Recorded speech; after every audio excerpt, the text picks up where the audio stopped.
দীর্ঘ এক জটিলতার পর অবশেষে চ্যাম্পিয়ন্স ট্রফির ইস্যুতে চূড়ান্ত সিদ্ধান্ত নিয়েছে আইসিসি। বিগত 2024 সালের পুরো বছরের নাটকীয়তা শেষে সিদ্ধান্ত হয় হাইব্রিড মডেলে হবে 2025 সালের আইসিসি চ্যাম্পিয়ন্স ট্রফি। আর এরপরেই দ্রুতগতিতে এগুচ্ছে চ্যাম্পিয়ন্স ট্রফির বাকি সব কাজ। আর এরই মাঝে ঘনিয়ে আসছে চ্যাম্পিয়ন্স ট্রফির দল জমা দেওয়ার সময়।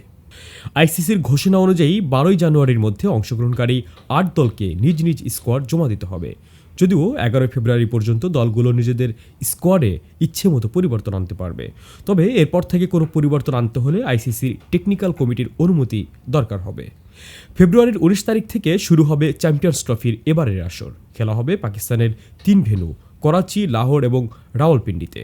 যদিও ভারতের আপত্তির কারণে তাদের সব খেলা হবে সংযুক্ত আরব আমিরাতের দুবাইয়ে।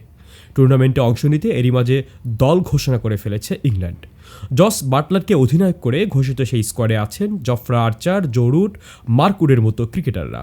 টুর্নামেন্টের প্রস্তুতির জন্য তারা সফর করবে ভারতে। 5টি টি-20-র সঙ্গে খেলবে 3টি ওয়ানডে।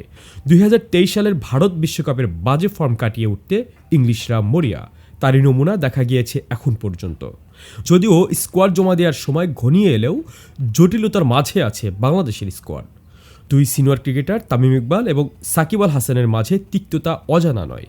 তামিম ইকবালের অবসর এবং মাঠে ফেরা নিয়ে আছে অনেক প্রশ্ন, অনেক গুঞ্জন। অন্যদিকে দেশে ফিরতে না পারার পর সাকিবও এই টুর্নামেন্টে খেলবেন কিনা তাও এক বড় প্রশ্ন। অফর্মে থাকা লিটন দাস থাকছেন কিনা তাও এক প্রশ্ন। অবশ্য অধিনায়ক হিসেবে নাজমুল হোসেন শান্ত থাকছেন, তার গ্রিন সিগন্যাল দিয়েই দিয়েছেন বোর্ড সভাপতি। 12 জানুয়ারির প্রাথমিক স্কোয়াড সাজাতে নির্বাচকদের অনেকগুলো মিসিং পাজল পূরণ করতে হবে, সেটা নিশ্চিতভাবেই বলা চলে। 8 দলের চ্যাম্পিয়ন্স ট্রফিতে বাংলাদেশ আছে এ গ্রুপে। স্বাগত পাকিস্তানের সঙ্গে বাংলাদেশের সঙ্গী হবে ভারত ও নিউজিল্যান্ড।